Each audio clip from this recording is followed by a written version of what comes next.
ha sido la organización líder en agrupar, en desarrollar y representar a profesionales de finanzas.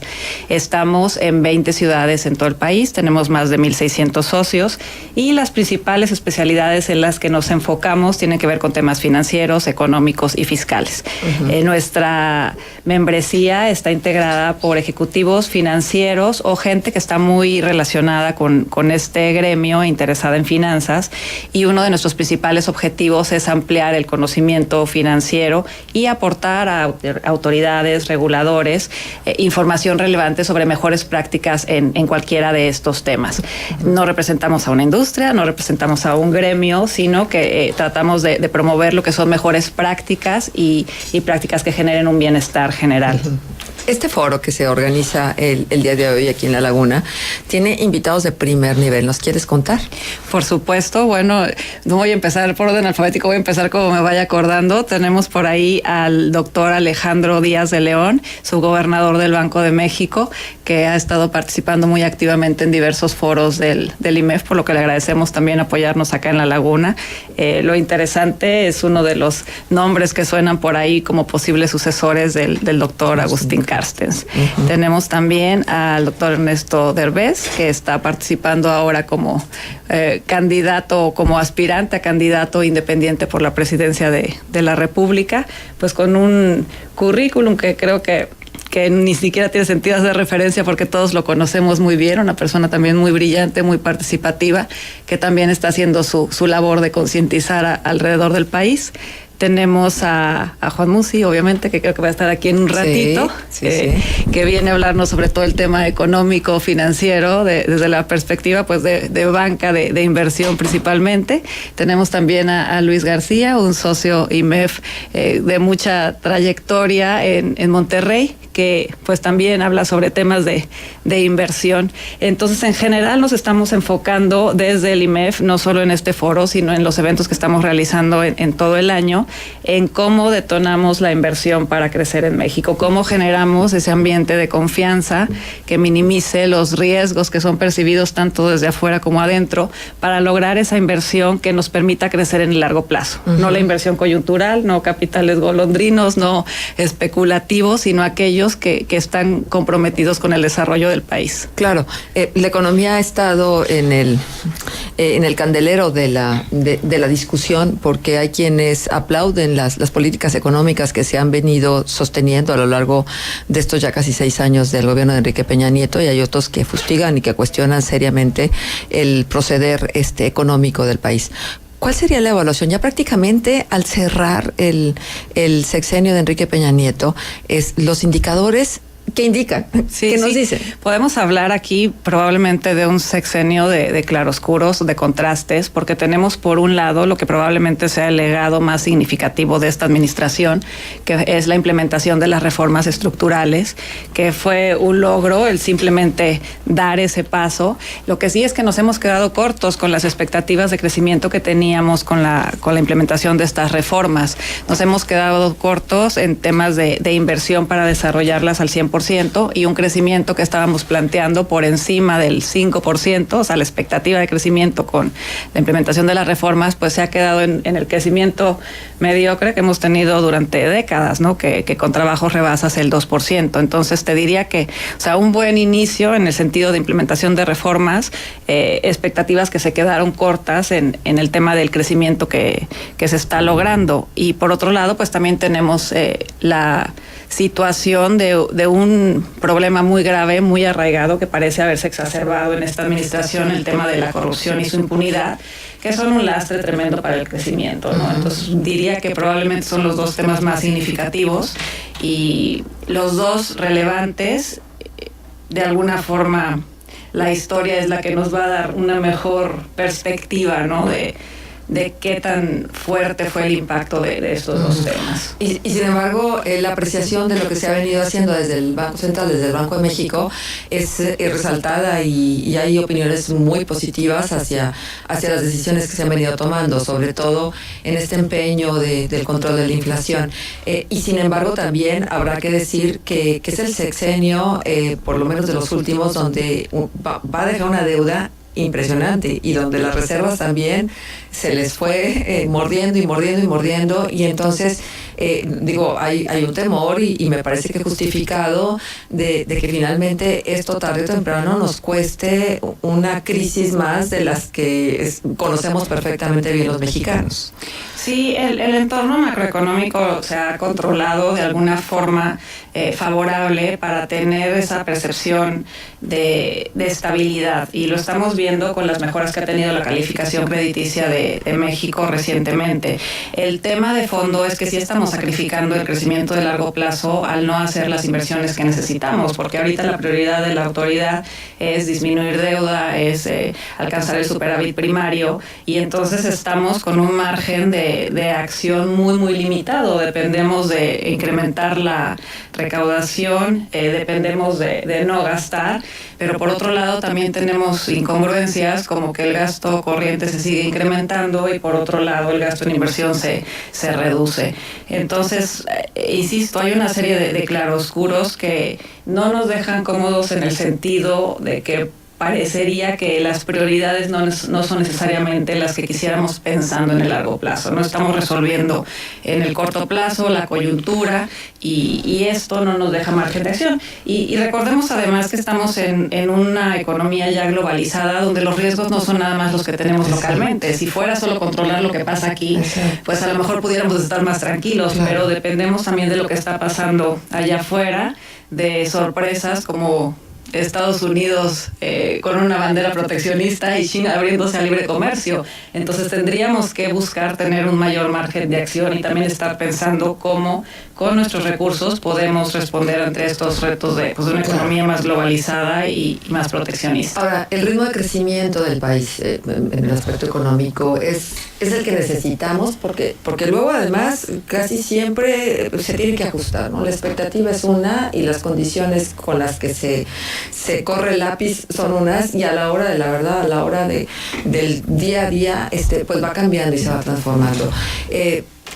¿Qué pasa si no crecemos a tasas adecuadas para poder ser competitivos precisamente con esos países que están allá afuera, con la renegociación del Tratado de Libre Comercio encima de nosotros y con todos estos ajustes a la economía mundial que se están experimentando? Te diría que tenemos un reto que también es añejo, no es de la circunstancia, que tiene que ver con mejorar nuestra productividad para volvernos más competitivos.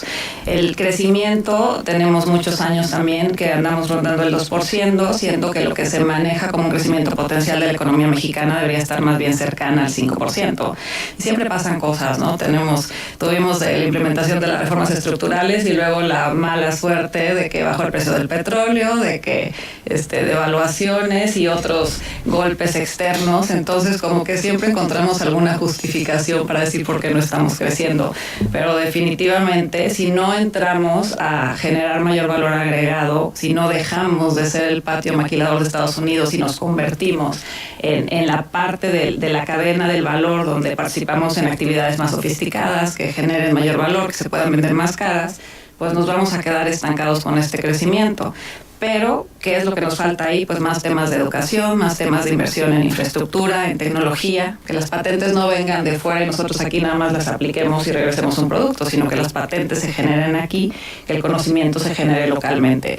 El tema es que ese es un reto que tenemos que ir superando pensando otra vez en el largo plazo, no es una cosa que vamos a solucionar de un día para el otro. El tema de desigualdad y de falta de educación y el de falta de infraestructura, el de no ser un centro logístico, considerando nuestra magnífica ubicación geográfica, pues no son temas que se resuelven de un día para el otro. La política y la economía se traslapan, ¿no? Se tocan siempre. Es imposible revisar el tema de economía sin revisar el tema de política y viceversa, ¿no? Y una de las cuestiones que más se ventilan es la incapacidad que tienen las entidades federativas, cada uno de los estados y cada uno de los municipios, de tener una autonomía económica, sino una dependencia brutal hacia el presupuesto federal.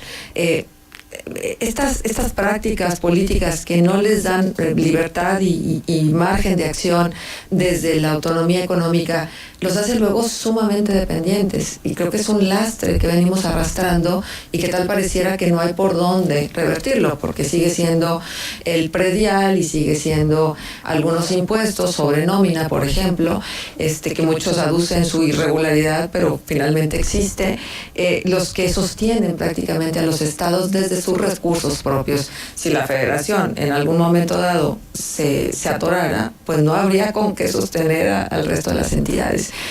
¿Qué tendría que hacerse para mejorar en este sentido? Ahí tenemos un reto también muy significativo, porque las entidades federativas, del 100% de lo que gastan, pues más del 50% viene de aportaciones federales. Sí tenemos una dependencia muy, muy fuerte, y probablemente también un paternalismo, ¿no?, de la federación a los estados, que se mezcla con lo que comentabas hace un momento, el tema político. O sea, ¿cómo puedo tener control político cuando en la realidad estamos viendo que el control económico no existe, ¿no? Porque van las aportaciones, pero qué se hace con el dinero no lo sabemos. O sea, en tema de transparencia estamos también muy retrasados, pero estamos viendo con los escándalos más recientes de los gobernadores que han dispuesto de millones y millones que se han reflejado en los presupuestos estatales, y que el gobierno no tiene la menor idea de qué está pasando, ¿no? Entonces, más allá de que tiene que haber una presión adicional porque los estados generen sus propios recursos, también debemos de buscar que haya menos discrecionalidad, más transparencia y más rendición de cuentas a los 3 niveles de gobierno. Platicamos con Adriana Berrocal, presidenta nacional del IMEF. Ahora, Adriana, salidas, opciones, tú decías, está en la educación, está en la posibilidad también de la transparencia, donde podríamos encontrar caminos más certeros que le fortalecieran nuestra economía, y sobre todo también la competitividad. Sin embargo, para esto se necesita voluntad y se necesitan ganas de que sea así. ¿Tú ves el panorama político propicio y adecuado para que todas estas recomendaciones de los expertos como ustedes, que le dedican tiempo, conocimientos, preparación, hagan caso? En algún momento dado, realmente al gobierno le interesa la opinión de los opinadores, la opinión de los expertos, la opinión de los académicos, la opinión de la gente que está metida de lleno en los temas. Eso es difícil de afirmar cuando ves que pasan los años y pasan las administraciones y poco se ve de la incidencia de un cambio de fondo en el bienestar de la ciudadanía. O sea, en temas de desigualdad seguimos ampliando esa brecha. Entonces parecería que no, que las políticas públicas van por un lado y el bienestar o el día a día de la población van por otro lado. Sin embargo, sí creo que estamos en un momento de suma trascendencia, donde la sociedad civil está cobrando más conciencia de una voz para opinar y para incidir. Entonces sí tenemos que aprovechar ese momento y tenemos que participar. O sea, estamos también en una etapa donde estamos conviviendo 4 diferentes generaciones en los lugares de trabajo, y estamos entendiendo lo que cada uno podemos aportar, ¿no? Ya no es nada más una generación la que lidera, sino que hay una apertura muy relevante, y eso nos debe dar esa confianza de participar, de presionar, de exigir, y jugar también la parte que nos toca, ¿no? Nosotros hacer nuestro trabajo, pagar nuestros impuestos, y por otro lado exigir que los impuestos se apliquen en lo que necesitamos y que haya un compromiso, y también que cuando el compromiso no se cumpla, pues haya consecuencias, ¿no? También tenemos que luchar contra la impunidad desde nuestra trinchera. Claro. Las finanzas públicas, bueno, ya lo vimos, están en crisis. Hay una deuda excesiva e histórica. Hay también un excesivo gasto público que no se refleja en una mayor infraestructura. Ya lo decía aquí mismo en estos micrófonos el presidente del Consejo Empresarial comentaba precisamente Luis Fonserrada Pascal que se ha tenido la inversión más baja, inversión pública más baja desde 1945, lo cual ya es mucho decir. En ese sentido, ¿cuál correlación habría entre lo que son las finanzas públicas y las finanzas privadas? Es decir, ¿también hay crisis en las finanzas privadas o cuál es la situación actual al respecto? ¿Cómo en qué sentido? Me refiero, si podemos ver una excesiva deuda en las finanzas públicas, vemos también que hay una excesiva corrupción, vemos también que hay un excesivo gasto, no hay un cuidado en el manejo en el sector público En el sector privado hay deuda excesiva, hay corrupción, hay malos manejos, hay transparencia. ¿Cuál es la situación? Sí, bueno, de alguna forma el gobierno es reflejo de la sociedad. Entonces no podemos abstraernos y decir que la sociedad civil se encuentra totalmente en otro estadio. Por supuesto que nosotros permitimos una serie de conductas y muchas veces somos parte de las mismas. Es muy diferente administrar el dinero propio que el dinero ajeno. Entonces podríamos decir que en el sector empresarial usualmente hay más cuidado en qué se hace, cómo se financian las empresas y los proyectos, cosa que desde el sector gobierno pues a veces sucede que no tienes una dimensión de lo que estás administrando porque no necesariamente te está costando a ti trabajo el generar ese ingreso, ¿no? Entonces ahí sí podremos tener una óptica diferente. Sin embargo, en cuanto a tema de transparencia, de institucionalización, sí también tenemos un reto en las empresas privadas, porque recordemos que México es un país que está formado en su gran mayoría por empresas pymes, empresas manejadas por familia, y donde las decisiones pues se toman de una cabeza probablemente, ¿no? Entonces ahí también tenemos un reto de institucionalización que forma parte del camino para acceder a una etapa de mayor competitividad y productividad, ¿no? Cuando tengas cabezas de empresa que estén pensando por el colectivo y también por su impacto en la localidad donde se ubican, pues también vamos a tener una fuerza adicional y no solo esperar que desde el gobierno se estén resolviendo nuestros mayores retos. Claro. Sabes, Latino Barómetro trae un dato bien interesante que dice que 9 de cada 10 mexicanos cree que Enrique Peña Nieto gobierna solamente para los poderosos. Poderosos, entiéndanse, pues todas estas personas, estos grandes empresarios que mueven prácticamente la economía del país y que no son muchos, por cierto, tendrían que ser más, tendrían que estar más repartidos precisamente en la mediana y la pequeña industria.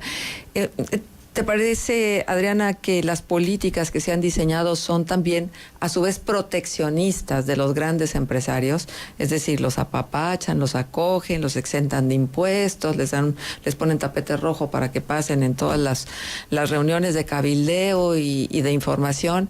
¿Te parece a ti que esto ocurre en el país?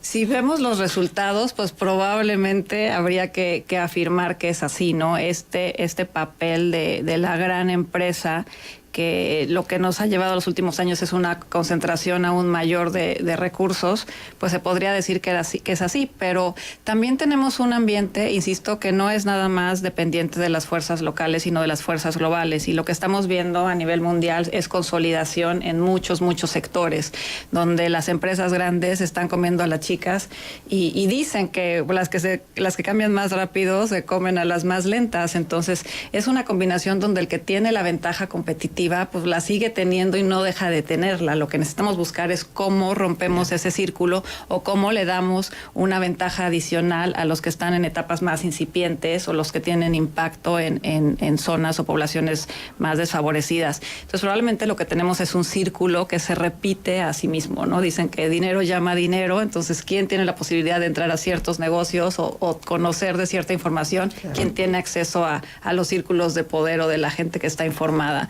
Entonces creo que va más allá a veces de decisiones específicas. Bien, Adriana, ¿el foro es hoy? El foro es hoy, empezamos oficialmente a las 2 de la tarde y pues estaremos por ahí en el campestre, sí. Ajá, muy bien. Por ahí los esperamos. Pues bienvenidos a La Laguna y vamos a seguir con el tema, pero ahora con otro de los protagonistas del foro muy importante, por cierto.